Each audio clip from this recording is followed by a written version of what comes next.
So today I want to talk about something that most defense analysts are still struggling to fully process. And I mean that literally, because what happened to America's missile defense network in the Middle East over the past 6 weeks is not just a military story. It is the story of how the most expensive air defense architecture ever built by any civilization in human history was systematically dismantled, node by node, radar by radar, battery by battery, by a country that America said it would defeat in days. Let me be very precise about what I am saying, because precision matters here. When the United States and Israel launched Operation Epic Fury on February 28, 2026, the assumption inside the Pentagon was straightforward. America had the most sophisticated missile defense network in the world covering the Middle East. Layered, redundant, interconnected, THAAD batteries in Jordan, Saudi Arabia, the UAE, Israel, Patriot systems scattered across the Gulf.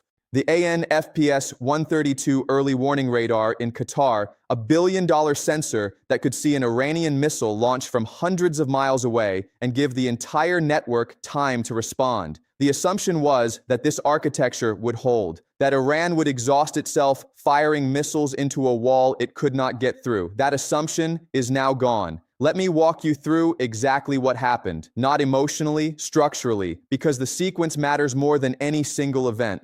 Before I do that, I want to go back to something I have said many times in this classroom. When you want to understand how a war is really going, do not look at what each side is claiming. Look at what each side is targeting. What an army chooses to destroy tells you what it is actually afraid of.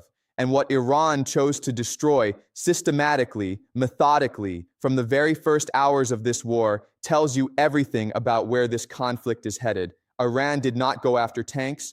It did not go after airstrips first. It went after America's eyes. On the night of February 28th, within hours of the US-Israeli strikes beginning, Iranian ballistic missiles and drones began hitting radar installations. Not randomly, with precision and sequence. There was a logic to the targeting, and that logic reveals an Iranian military planning operation of a quality that no Western government was publicly prepared to admit existed. Here is the sequence, and I want you to understand why the sequence is everything. Step 1. Qatar, the AN/FPS-132 Block 5 early warning radar at Dahal, near Al Udeid Air Base. This is not just any radar. This is a billion-dollar sensor installed in 2013 that feeds real-time tracking data to every THAAD, battery, and Patriot system across the entire Gulf and Israeli theater simultaneously. It is the top layer of the integrated network, the brain before the hands. Iran struck it in the opening phase of the war. Satellite imagery later confirmed the damage. Qatar's defense ministry, in a rare public statement, confirmed a radar had been struck. When that sensor goes down, the warning time for every downstream system in the network is compressed. The hands are still there, but they are slower.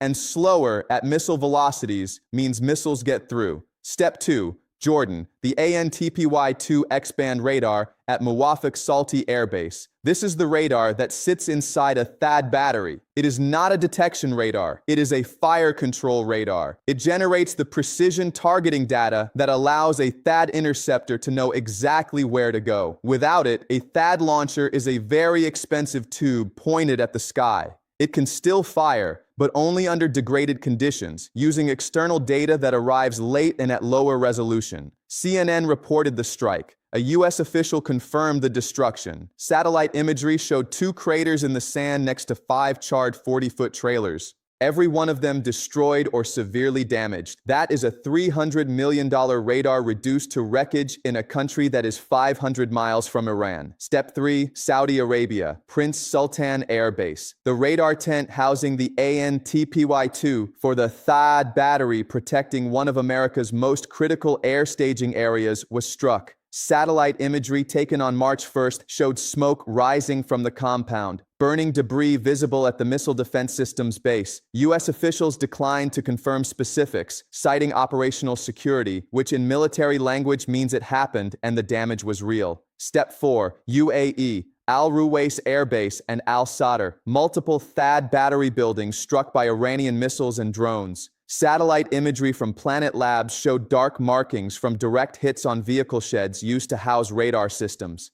The buildings used to protect the ANTPY-2 units were damaged. Now step back from these individual events and look at what just happened at the system level. Iran did not destroy THAAD batteries by overwhelming them with missiles. Iran destroyed the radars that make THAAD work. This is the distinction that most Western commentary is missing. A THAAD launcher without its ANTPY-2 radar is not a degraded system. It is a blind system. It depends on external sensors to generate intercept solutions when its own radar is gone. And external sensors, as we just saw, were also being targeted at the same time. This was not improvised. This was not luck. This was a sequence targeting operation designed around one specific insight. The THAAD system's greatest vulnerability is not its interceptors. It is its dependence on a single radar per battery. Unlike Russian air defense systems like the S-400, which deploy multiple complementary radar types, THAAD relies on one radar per battery. Destroy the radar. The battery is blind. And that is exactly what Iran did. Now, here is where the story gets deeper, because the radar strikes are only one dimension of what is happening to America's defensive position in this war. The other dimension is the interceptor problem, and the interceptor problem is arguably more consequential because it cannot be fixed quickly. Let me give you the numbers, and these are not Iranian claims. These are figures from the Payne Institute for Public Policy, from RUSI in London, from the Center for Strategic and International Studies in Washington, and from the US Congress itself. Before this war started, America went into it already weakened. During the 12-day war in June 2025, the United States fired over 150 THAAD interceptors defending Israel. That was roughly 25% of the entire US THAAD stockpile. At the time, analysts called it concerning. There were about 632 interceptors remaining when Operation Epic Fury began. In the first 16 days of this war, U.S. forces fired an estimated 198 THAAD interceptors, nearly 40% of what remained. Each one cost $15.5 million. That is over $3 billion in THAAD interceptors alone, fired in 2.5 weeks. And the Payne Institute, looking at that rate of expenditure, said clearly, at this pace, THAAD stockpiles would be exhausted within a month. Let me say that again. The most powerful military in the history of the world entered this war already having burned through a quarter of its most advanced missile defense stockpile in a previous conflict. And it is now burning through what remains at a rate that could exhaust the supply within weeks of the war starting. CSIS analysts noted that no new THAAD interceptors have been delivered to U.S. military inventory since July 2023 because of production and budgetary constraints. The next expected delivery is around April 2027. 1 year from now, you cannot print interceptors. You cannot 3D print them in a warehouse. Lockheed Martin currently produces around 96 THAAD interceptors per year. Iran is producing, by the U.S. Secretary of State's own admission, over 100 ballistic missiles per month. Think about what that asymmetry means. Iran makes missiles faster than America makes the weapons to stop them. America is defending at a rate that exceeds its ability to replace what it uses. And CSIS, summarizing this situation, said something that no one in the Trump administration wants to repeat publicly. Quote, THAAD is probably the worst in terms of depletion. We didn't have a large inventory to begin with, and between what we shot last year and what we've shot so far this year, we may have shot half the inventory. That is the state of America's most advanced layer of missile defense right now. But it is not just THAAD. The full picture is larger, and it moves in one direction.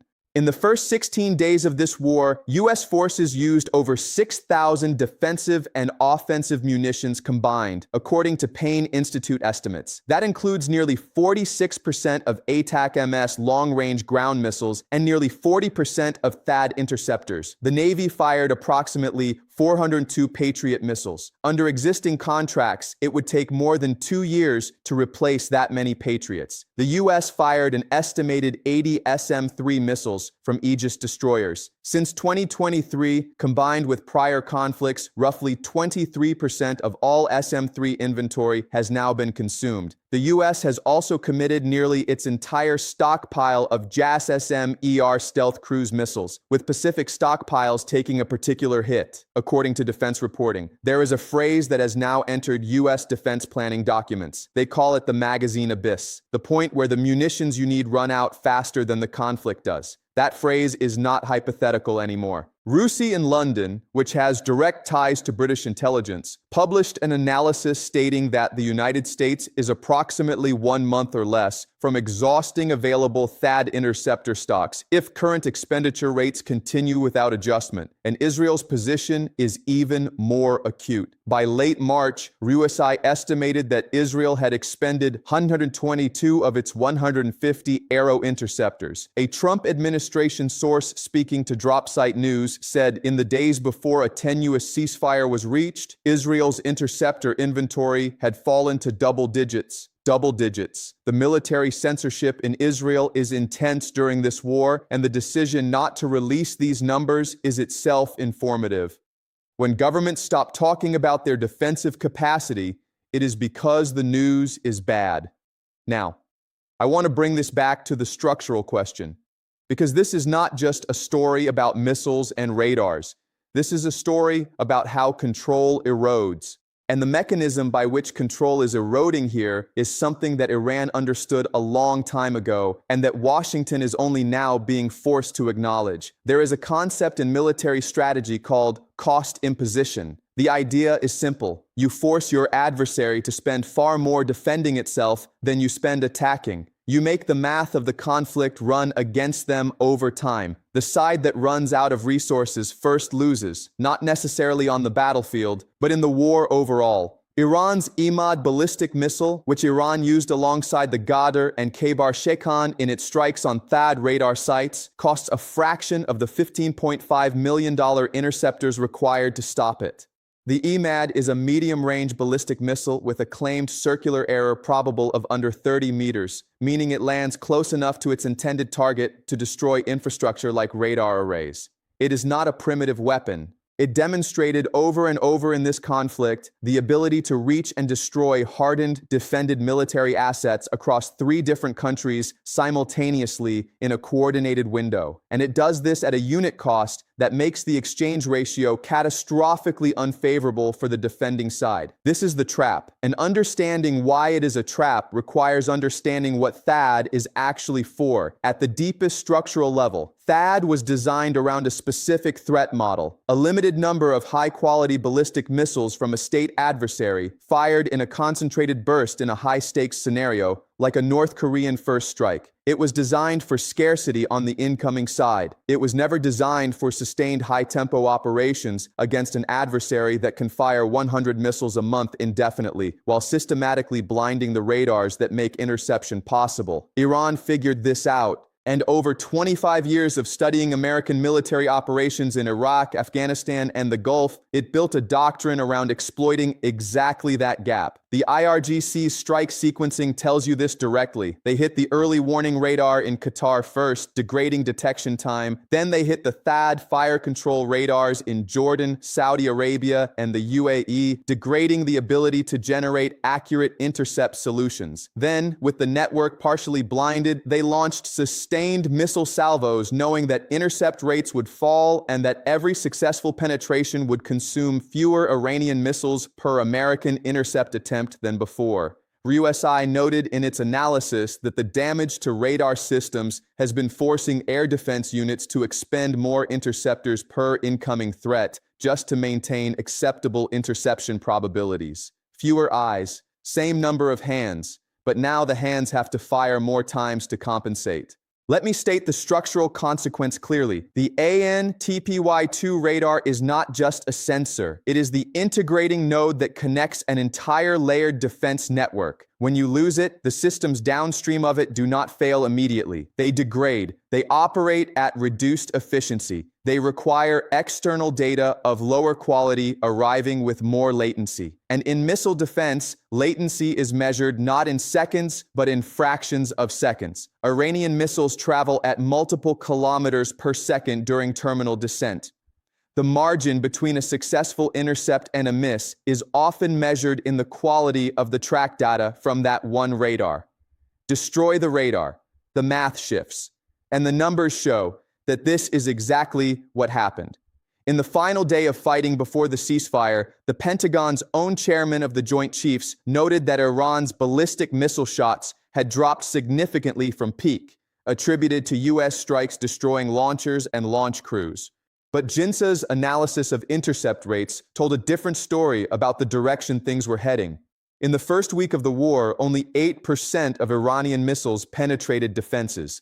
By the second half of the conflict, that rate had doubled to 16%. On the final day before the ceasefire, 25% of Iranian missiles were getting through, 1 in 4. Despite sustained American and Israeli air operations supposedly degrading Iran's launch capacity throughout this period. That trajectory is the most important single data point in this entire war. Iran fired fewer missiles as the war progressed because US and Israeli strikes were destroying launchers, but the percentage of missiles reaching their targets was rising, because the network designed to stop them was degrading faster than Iran's ability to launch. This is what loss of control actually looks like. Not a dramatic single moment of collapse. A gradual, measurable, documented drift in the mathematics of the conflict.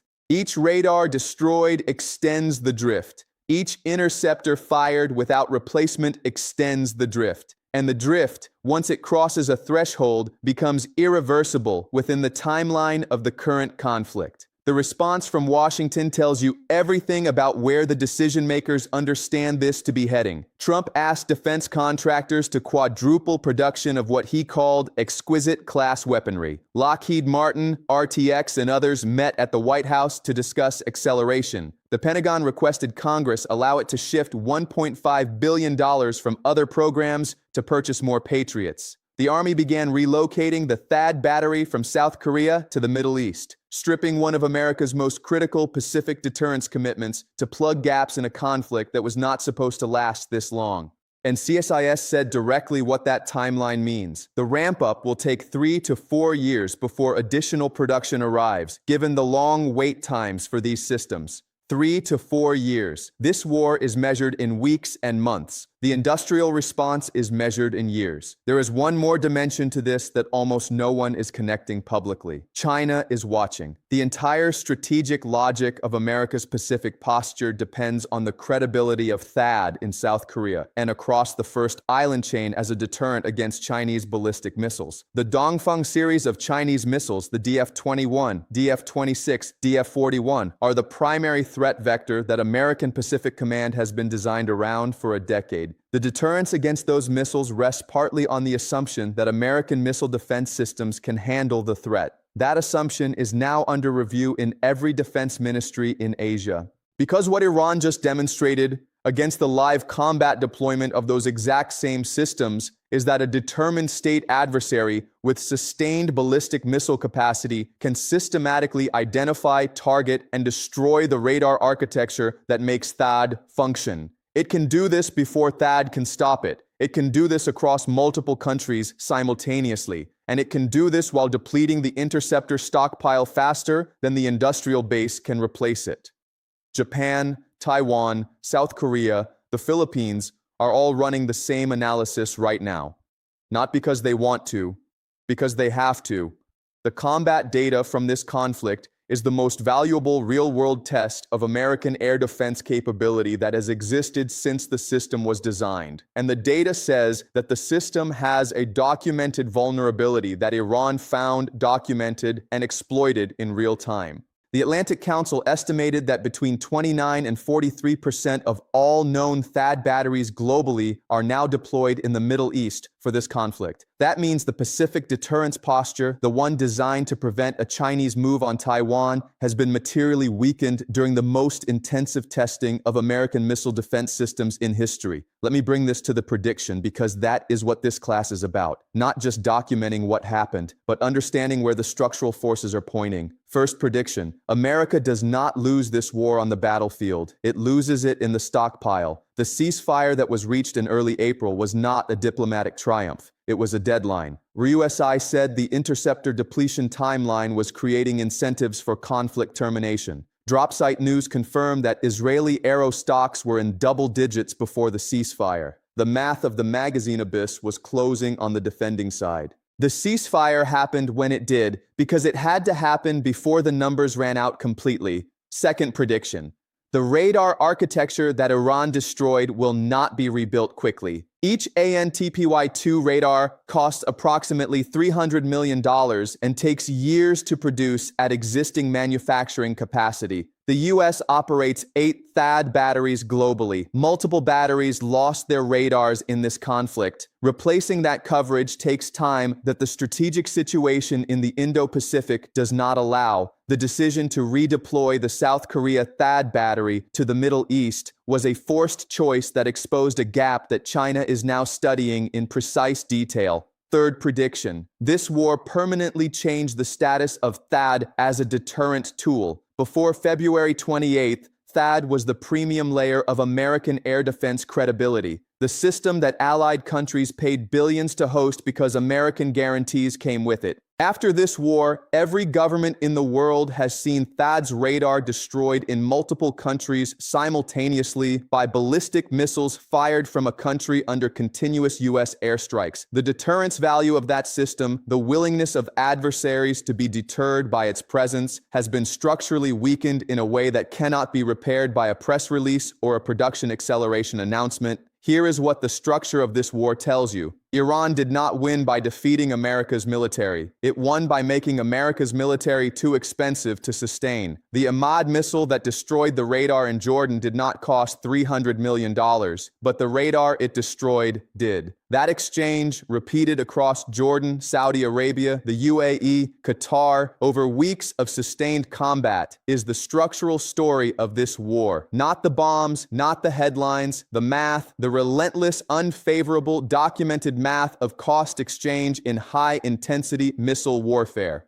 America built the most expensive missile defense network in history. Iran found the specific vulnerability that no amount of money could patch, which was the radar, and destroyed it before the system could stop the attack. Then it depleted the interceptors faster than they could be replaced. And then it waited for the economics and the industrial constraints to force the conversation that the battlefield alone could not. The Athens that launched the Sicilian expedition was also the dominant military power of its day. It had the best navy, the best generals, the best technology of the ancient world. And it launched an expedition it could not sustain against an adversary it consistently underestimated, in a theater where its logistical reach eventually exceeded its industrial capacity to maintain it. It never recovered. America is not collapsing. But it came out of this conflict with a documented depletion of its most advanced missile defense stockpile, with multiple radar systems destroyed, with its THAAD battery pulled from South Korea, with production timelines that extend 3 to 4 years beyond the conflict itself, and with every adversary in the world now holding a detailed tactical playbook for how to blind and deplete an American air defense network before it can stop you. That playbook did not exist before February 28, 2026. It exists now, and the implications of that for Taiwan, for Korea, for every theater where American deterrence rests on the credibility of the same systems that just got tested in the Gulf, are the most important strategic question of the coming decade. This is not prophecy. This is structural history. The numbers are public. The satellite imagery is confirmed. The assessment from RUSI, CSIS, and the Payne Institute is on the record. The question is not whether this happened. The question is how quickly Washington draws the right conclusions. And history, as always, is not patient with empires that are slow to learn.